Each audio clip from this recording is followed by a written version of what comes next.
Vamos a abrir la palabra de nuestro Dios, hermanos, en el libro de Mateo, capítulo 22. Ya estamos iniciando el mes patrio y queremos dejar algunas reflexiones, en especial nuestras responsabilidades, tanto espirituales como nuestras responsabilidades como seres humanos, como miembros de una sociedad, como parte de una comunidad.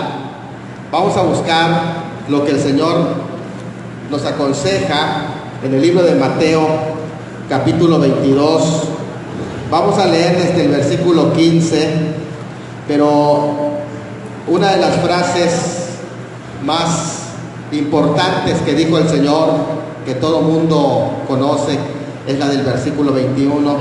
Siéntese, hermano, siéntese, lo vamos a leer, pero no cierre sus Biblias, manténganlo abierto. Mateo 22, 15 al 21. El versículo 21 tiene una de las frases que es trascendente, pero que en muchas ocasiones no lo han entendido correctamente, que nos contiene un gran mensaje para los que somos cristianos y para los que somos también mexicanos. Es el versículo 21, si ustedes lo tienen allá, es la respuesta del Señor dado en medio de cuestionamientos que le hicieron al Señor sobre la cuestión de pagar o no pagar tributos al emperador, al imperio romano, en este caso al César. Y el Señor da una respuesta magistral que deja a todos sus enemigos prácticamente derrotados, aplastados con esa respuesta, que fue una respuesta muy contundente. Recuerden que es la semana que se le conoce como la Semana de la Pasión. Algunos lo ubican en el martes, que le llaman martes de controversia, y fue después de haber dado unos discursos en contra de la rebelión de los escribas, fariseos, saduceos, que eran los líderes del pueblo de Israel, como representantes federales del pueblo, y había hablado 3 parábolas que los acusaban. La de los 2 hijos, la parábola del sí pero no, la otra vez lo explicábamos, es una de esas parábolas donde los acusaba de que habían dicho sí pero no obedecieron. Y también les habló de la parábola que es la de los labradores malvados, aquellos que mataron al hijo del dueño, y de esa manera los seguía acusando el Señor: ustedes son los que están haciendo eso con el hijo del dueño. Y por último, también la parábola de las cenas, donde había invitado en particular a gente especial, pero a esos invitados especiales no fueron a la boda del hijo de ese rey. Y ellos entendieron, dice, que los estaba acusando a ellos. Y entonces armaron un plan. Vamos a hacer un plan. Eran los filósofos de ese momento. Se juntaron los fariseos, que eran los religiosos legalistas de ese tiempo, y se juntaron los herodianos, que eran los de tendencia política de ese tiempo. Entonces tenemos 3 grupos que se reunieron a ver cómo podemos hacer que tropiece en palabra para acusarlo, y que en estos días que se acerca la fiesta también pueda ser crucificado como es costumbre. Y de esta manera vamos a ver cómo lo hacemos en caer. Y entonces armaron un plan y dijeron: 2 grupos van a ir. Van a ir los fariseos, que son los religiosos legalistas, y van a ir los herodianos. ¿Por qué los herodianos? Porque eran un partido político. Así que los políticos que estaban en contra de Jesús y los religiosos que también estaban en contra de Jesús, y se iban a unir para hacer un plan, para hacer tropezar a Jesús en palabra y así poderlo condenar. ¿Y cuál era el plan? Seguramente se sentaron a escribir palabra a palabra cómo lo iban a hacer caer. Vamos a ir los 2 grupos de testigos, porque los fariseos, para ellos era algo incorrecto pagar impuesto al César o cumplir con esos deberes hacia el imperio. ¿Por qué era incorrecto? Porque de esa manera estarían ellos como judíos estarían reconociendo que el reino de César estaría sobre el reino de Dios, que es en Israel. Y entonces aquí ya tenemos un plan. Si él dice que le van a pagar a César, entonces ya está contradiciendo la ley, que el reino de Dios está sobre todo. Así que ustedes van a ir específicamente. Tanto era así que las interpretaciones legalistas de los fariseos les prohibía llevar dinero del César en el templo. Así que por esa razón que ustedes vean que había cambistas. ¿Se acuerdan que había cambistas en el templo? ¿Y qué es lo que cambiaban? La moneda, para que no entre en el templo la moneda del César, porque la moneda del César tenía la cara del César con la inscripción que decía César, hijo de Dios, y a la vuelta estaba la diosa de la paz, en donde se decía que César es soberano de todo el imperio, y que estaba vestida de sacerdota, porque que César también controlaba el poder religioso, y por eso no metían la moneda de César, en la puerta lo cambiaban, y lo cambiaban de esa manera que podían entrar con el dinero sagrado, supuestamente, que no tenía la imagen del César, porque también estaba prohibido hacer imagen.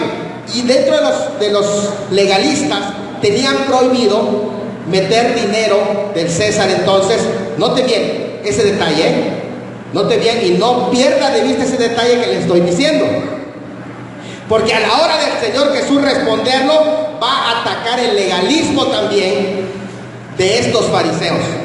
Entonces estos dijeron, tenemos aquí un buen plan. Si él llega a decir cualquiera de las tres respuestas, ¿cuáles serían las tres? Que diga, pues no hay que pagar impuesto al César. Entonces los herodianos van a tomar nota y van a hacer la demanda por rebelión contra César, porque ya hay grupos que se rebelan de no pagar impuestos, y por rebelión lo vamos a acusar para que lo crucifiquen a él y a todos sus seguidores que no quieren pagar impuestos. Bueno, y si dice que sí hay que pagar impuestos, entonces los fariseos van a decir, lo acusamos de que está en contra de nuestras tradiciones como judíos, así que lo vamos a agarrar. Y si él llega a decir no sé, entonces lo vamos a acusar de falta de integridad, que no quiere contestar, y como no quiere contestar, es un cobarde y que no se define. Así que donde el Señor responda, va a quedar atrapado. Hicieron su plan estos personajes para que el Señor caiga y de esta manera lo puedan acusar, ya sea ante César, ya sea ante las autoridades judías. Ya entendemos el plan, ¿verdad? Los políticos y los religiosos. Qué peligroso, ¿verdad? Los políticos y los religiosos legalistas. Porque no solamente están los políticos, que son peligrosos, con maldad, con malicia. También hay religiosos que tienen maldad, que tienen malicia. Y entonces hicieron el plan y se fueron los dos grupos, los políticos y los religiosos. Esta escena es una escena de la participación política del Señor Jesucristo y cómo fue que Él da una respuesta contundente, como decir, les cortó, así decir, la cabeza a los dos. Dice que se acercaron primero con elogios. Vean el versículo que es el versículo 16. Se acercaron al Señor halagando, pero a la vez diciéndole, tienes que darnos una respuesta, porque tú dices que eres un predicador que te gusta la verdad. Dices que tienes que hablar la verdad y por lo tanto tú tienes que contestarnos. Además, a ti no te importa quedar bien con nadie, sino que tú hablas lo de Dios. Lo que le están diciendo es: respóndenos, ¿deja mal a César o deja directamente mal, o deja directamente mal al Sanedrín?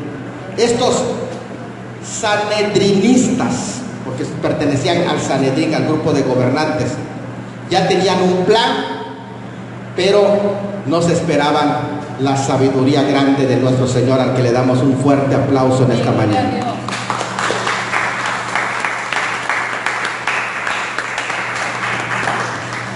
A veces pasa que, hermanos, hay muchas dudas, confusión sobre cuál debe ser nuestro deber, nuestra participación como hijos de Dios. Y empezamos a hacer muchas, yo digo así, ¿no?, teorías de interpretación de la Biblia, que suenan más a teorías de conspiración que a otra cosa. Pero el Señor Jesucristo fue alguien que puso los pies sobre la tierra. Y entonces dice, le preguntaron: ¿es lícito? ¿Es permitido? ¿Es correcto? Aquí es una cuestión de ética. ¿Es lo correcto? Éticamente hablando, ¿es correcto pagar impuesto al César? Aquí la palabra para impuesto es un término que se utiliza, que dice Keisar. Keisar es una forma que cada uno de los ciudadanos, las mujeres cuando tenían 12 años, los hombres cuando tenían 14 años, pagaban hasta los 65 años al imperio. Por año daban un día de trabajo, un día de salario, que la moneda se llama un denario, que correspondía a un día de salario por año, hombres como mujeres, hasta llegar a los 65 años.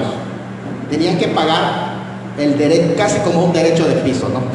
Pero era el impuesto que estaba poniendo precisamente el emperador. Algunos decían: eso es injusto.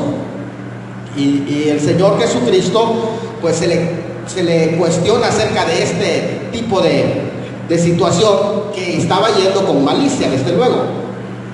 Y el Señor Jesús dijo así. Noten bien la respuesta del Señor. Ellos esperaban agarrarle en palabras, así dice el texto. ¿En qué pensaban agarrarle? En palabra.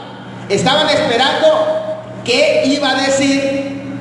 Pero se sorprendieron, no por lo que dijo primero, sino se sorprendieron por lo que hizo. Mira, les cambió la jugada, y en lugar de emitir primero una palabra al respecto de lo que le estaban preguntando, que sí opina, pero lo primero que les dijo es esto.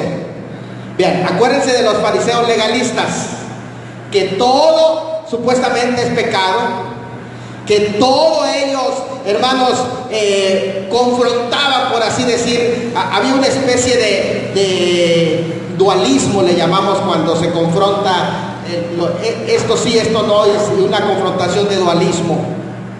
Bueno, se creían muy santos, muy religiosos, muy apegados a la ley, tanto así que dijimos, no podían tener en su bolsa,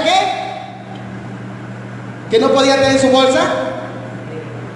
Una moneda con la imagen de ¿quién? Y el Señor Jesús era más recto que ellos, porque el Señor Jesús, aunque no era legalista, en la bolsa del Señor Jesús no había una ¿qué?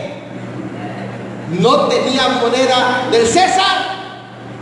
Pero les dijo así: a ver, denme ustedes una moneda. ¿Y de dónde sacaron la moneda estos religiosos legalistas hipócritas? ¿De dónde lo sacaron? De su bolsa de ellos. Entonces, ¿quién tenía la moneda? Ellos. No, ellos vinieron a cuestionar. No, ellos son los hipócritas, no, ellos son los religiosos, los legalistas, que todo es pecado, todo es malo. Cuando una persona es legalista, es porque está cubriendo los pecados que él mismo practica. Es legalista. Porque el que tenía la moneda eran ellos. Denme una moneda. Y de su bolsa de ellos, de esos fariseos, ¿salió qué? Una moneda. Y el Señor los confrontó allá. Ya con eso, cuando ellos sacaron la moneda, primer argumento estaba derribándoles. Lo que ustedes enseñan no es real, porque ustedes, ¿cómo piensan vivir? Y dicen que viven sin tener monedas de César, pero en la práctica andan con sus monedas de César. A ver, denme la moneda. Sacaron de su bolsa la moneda y se lo dieron al Señor. Y con eso los estaba enfrentando a una realidad, que cuando vivimos sobre esta tierra, mis hermanos, estamos en el mundo, pero no somos del mundo. Sin embargo, tenemos que vivir bajo las situaciones que viven en el mundo, hablar el idioma del mundo, comer lo que se come aquí en el mundo, comprar como donde se compra aquí en el mundo, usar las monedas, los recursos, la economía como se hace en el mundo. Tienes que ir a trabajar, cobrar con esos mismos recursos, porque no somos extraterrestres. Cuando dice la Biblia, no améis al mundo ni la cosa del mundo, no está desligando las cosas de la tierra de las cosas de Dios. Al contrario, los principios espirituales se aplican a cada área de la vida. No pienses que solo venir a la casa de Dios es espiritual, pero cuando te vas al súper ya no es espiritual. Cuando te vas al centro de la isla, cuando te vas a una actividad en la isla, ya no es espiritual. Cuando te reúnes en tu trabajo, ya no es. No, todo es espiritual para el cristiano. ¿Por qué? Porque tú estás ahí con los principios que rigen al reino de Dios. Todas las acciones que nosotros hacemos tienen que regirse con los principios del reino de Dios. Incluso todos los trabajos que hagas son sagrados. Mi trabajo como pastor es muy sagrado, pero también tu trabajo como hijo de Dios, si eres un zapatero, es un trabajo sagrado. Si eres un albañil, es un trabajo sagrado. Si eres un velador, es un trabajo sagrado. Si limpias terrenos, también es un trabajo sagrado. Así como, hermanos, el que predica, el que limpia en la casa de Dios, el que hace la pinta o trae algún guiso para vender para la obra de Dios, todo es sagrado, porque es en el principio en que lo hacemos. Si tú estás sirviendo a la comunidad en cualquiera de las funciones, si eres el padre, jefe de padres de familia, no sé cómo le llaman, presidente de la mesa directiva en la escuela, velo como algo sagrado, no te corrompas. Si tú trabajas en la política, tienes que entenderlo como un espacio sagrado y practicar los principios como lo practicó Esther, como lo practicó Daniel, como lo practicó José, que ellos estaban en la cúspide de la política, incluso hasta Nabucodonosor, que algunos dicen que se salvó Nabucodonosor, siendo el emperador más grande. Por eso el capítulo 4, lean su testimonio en Nabucodonosor, Daniel capítulo 4, donde él dice: las grandes cosas que el Señor ha hecho conmigo, conviene que yo las publique. Un hombre que supo vivir en los principios, no importa dónde esté.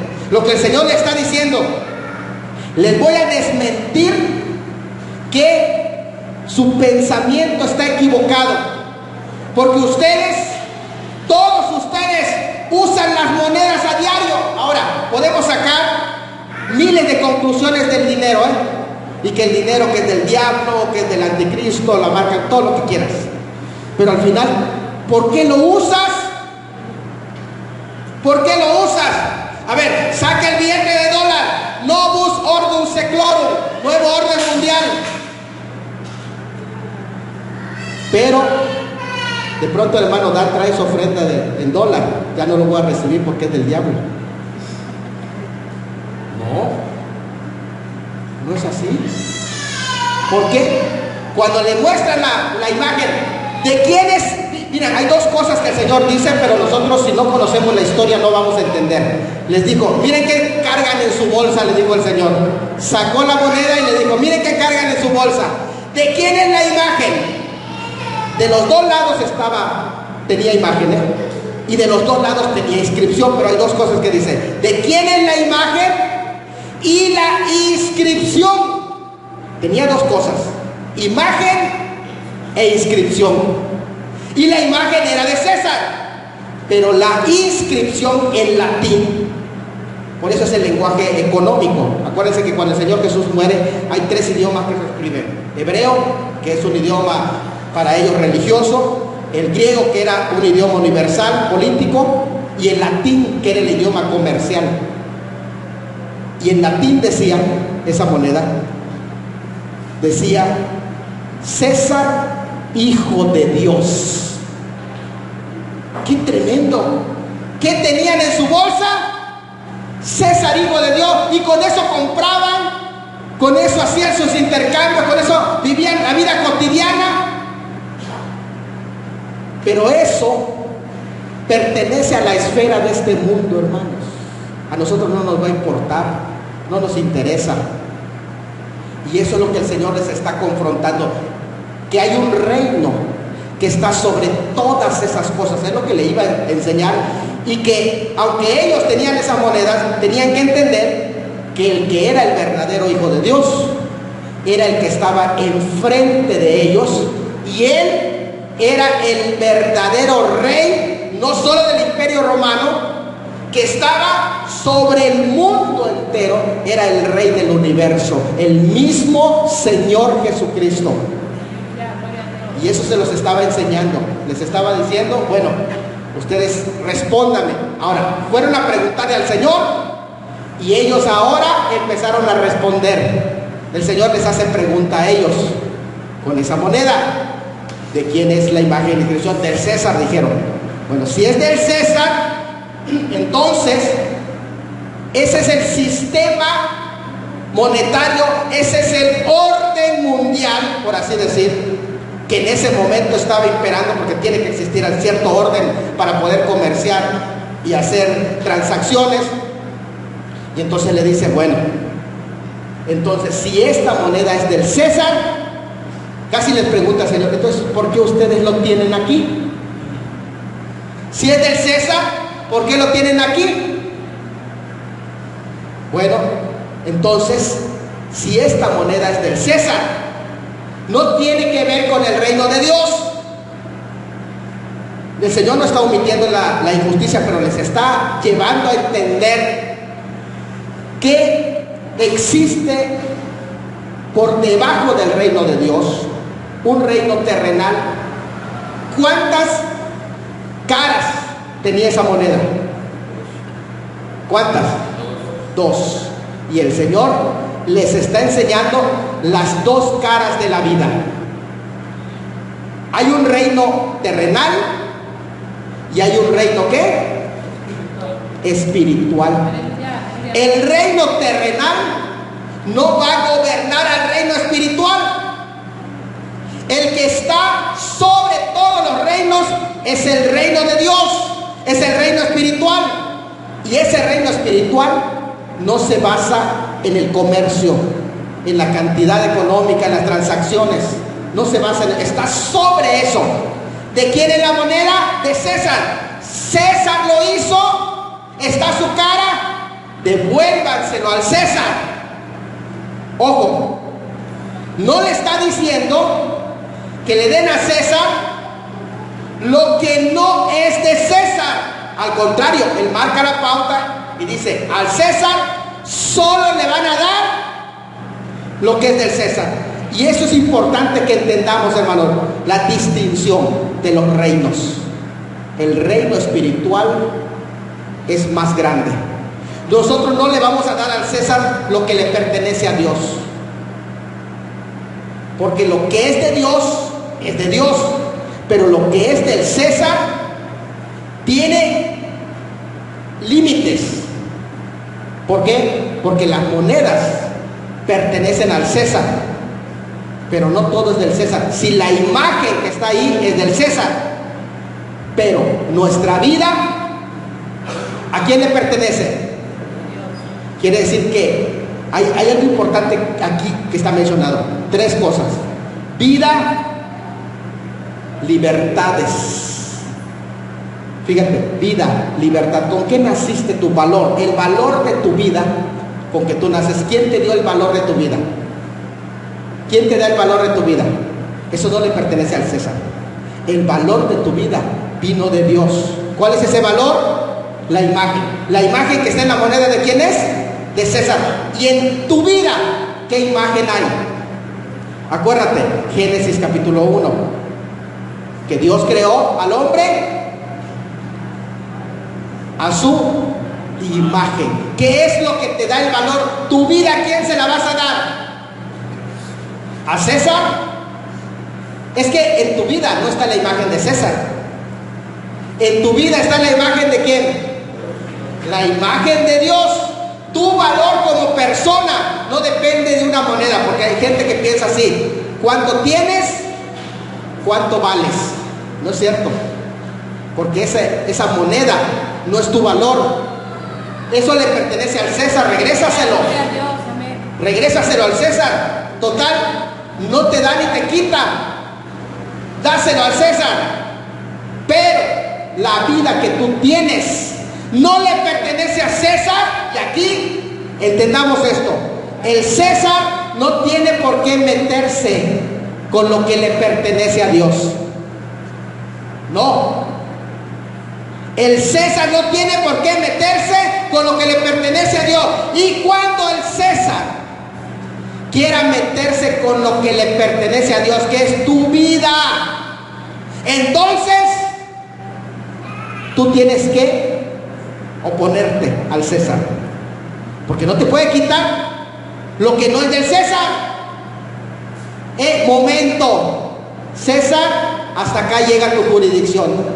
Ya de aquí le pertenece a Dios. Aleluya. Al reino de Dios. Así que, ¿qué es más poderoso? ¿El reino del César o el reino de Dios? El reino de Dios está sobre el reino del César, y nosotros tenemos doble, así como la moneda, tenemos doble ciudadanía, terrenal y espiritual. Pero cuando la ciudadanía terrenal quiere imponernos el culto a César y quiere que César se imponga sobre nuestra fe, entonces nosotros decimos: no, César, ahí ya no llegas. Y ahí es allí donde nosotros podemos oponernos al César. Pero César no puede oponerse a Dios, porque si se opone a Dios, entonces, hermano, hay un límite donde nosotros decimos: no, hasta acá llegó. ¿Qué quiero decir con esto? Muchas personas usan ese texto para decir: los cristianos no tienen que meterse en la política. Pero recuerden, nosotros estamos sobre el reino de Dios, sobre el reino de César. El reino de Dios está sobre el reino de César, pero el César no está sobre el reino de Dios. ¿Por qué? No es que a veces pasa esto: si ellos están atentando en contra de la vida de un inocente, la imagen de Dios que está en ese inocente, ellos están rebasando su autoridad, porque la vida de ese inocente no le pertenece al Estado, porque lleva la imagen de ¿quién? ¿De César?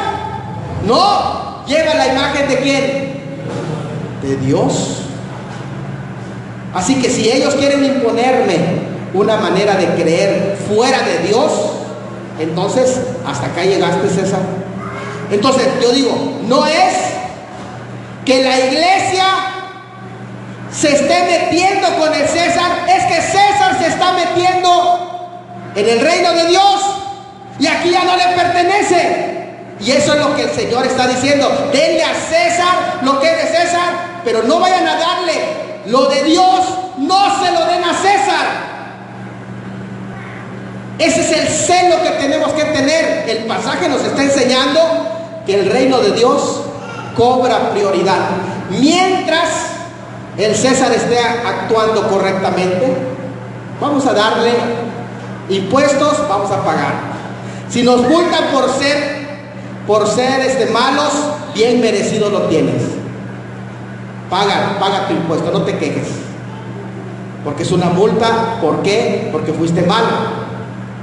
Tienes que pagarlo, ni modos, se lo debes al César. Pero las cosas de Dios son de las cosas de Dios. ¿Qué es lo que pasa, hermanos? Aquí viene la aplicación. ¿Cuántos cristianos estamos negociando lo de Dios? Lo de Dios no lo estamos poniendo en función. Dios te ha dado capacidades, ministerio, te ha dado todo para que le sirvas y no lo estás sirviendo. ¿Por qué no le das a Dios lo que es de Dios? ¿Y qué es de Dios? Salmo 24. ¿Qué es de Dios? Salmo 24, ¿qué dice? De Jehová es la tierra, su plenitud, el mundo y los que en él habitan. Algunos dicen, el diezmo es de Dios. No solamente el diezmo, hermano. El diezmo es la mínima parte que uno le da a Dios. Todo es de Dios. Salmo 24, léalo. Lea el Salmo 24 que vaya en su casa y vea: de Jehová es la tierra. Primero la tierra, todo lo que se produce en la tierra. Su plenitud, ¿qué es lo que anda en la plenitud de la tierra? ¿Qué animales? Todos los animales que son de Jehová.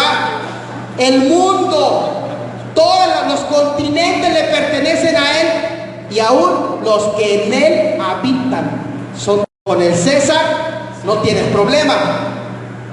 Tal vez tú tienes que pagar tu impuesto, porque si no pagas tu impuesto vas a tener problemas con el municipio. Pero a veces con Dios no le estamos dando a Dios lo que es de Dios. ¿Qué es en tu vida? Lo que es de Dios, todo es de Dios. Toda mi vida se la debo a Él. Y es donde a veces estamos fallando, donde no hemos tenido el celo para darle a Dios nuestra alma, para darle a Dios nuestro corazón, para darle a Dios nuestra fe, para darle a Dios, hermano, todo lo que Él tiene para nosotros. Y en esta forma el Señor está diciendo: sean buenos ciudadanos en la tierra, pero no olviden que también son ciudadanos del cielo, y sean buenos ciudadanos de la patria celestial. Eso es lo que está diciendo el Señor, que procuremos tanto en lo material como en lo espiritual. ¡Aleluya! Que procuremos, hermanos, ser justos. A lo que es de César, y que es de Dios, mi vida, mi ser. ¿Cuántos en esta hora, esta mañana, quieren decirle: Señor, que es cierto, tal vez haya estado fallando? He estado fallando en que no te he dado mi vida como tal. He estado fallando en el que me he reservado parte de mi vida para ti. Pero esta mañana entiendo que tengo que darte a ti lo que te pertenece. No es una moneda lo que te pertenece, es mi vida entero. Tú estás preocupado por mi vida. Quiero esta mañana ponerte de pie y decírselo al Señor: es cierto, vengo a entregarte a ti mi vida, Señor, porque soy deudor. El salmista David decía en una de las frases: porque todas las cosas son tuyas, mi vida también, porque mi vida lleva la imagen de Dios. ¿Qué es la ofrenda? Es mi vida, porque mi vida es la imagen de Dios. Para César, su moneda con su imagen, devuélvanselo. Total es de él, ¿verdad, hermano? Esas monedas son de ellos, déjenlo. Al final, cuando nos muramos, ¿qué te vas a llevar? Nada, ni una moneda que siga circulando acá. Pero yo llevo la imagen. Mi valor está en que llevo la imagen de Dios, y esa imagen es para mi Dios. Así que vamos a orar. Señor, esta mañana venimos ante ti para entregarte todo lo que somos, nuestra vida, nuestro ser te pertenece, porque llevo la imagen tuya, y esa imagen tuya es la que vengo hoy a entregar en tus manos, es la que vengo a depositar, Señor, en tus manos. Esa imagen tuya, Padre, toda es mi ofrenda hacia ti, es mi ser, mi vida es mi ofrenda, porque todo lo que soy te pertenece, porque llevo tu imagen, Señor, soy tuyo y te pertenezco a ti, Señor. Tú eres mi refugio, mi guardián. Recibe mi vida, te la entrego a ti. Tú eres el que le da valor a mi vida, porque llevo tu imagen, Señor. No soy cualquier perdido, soy hijo de Dios, y como tal llevo la imagen de Dios en mi vida. Hoy, Señor, quiero decir y reconocer que en muchas ocasiones he fallado a no entender que tú tienes el control de mi vida, que tú eres el dueño de mi vida y que mi vida te pertenece. Pero esta mañana me acerco ante ti para entregarte mi vida completa, Señor, desde hoy en adelante. A César lo de César, pero a ti, Señor, mi vida entera para ti, para tu servicio. Mi vida entera es para ti, Señor. Todo es tuyo, y de lo recibido de tu mano también te damos.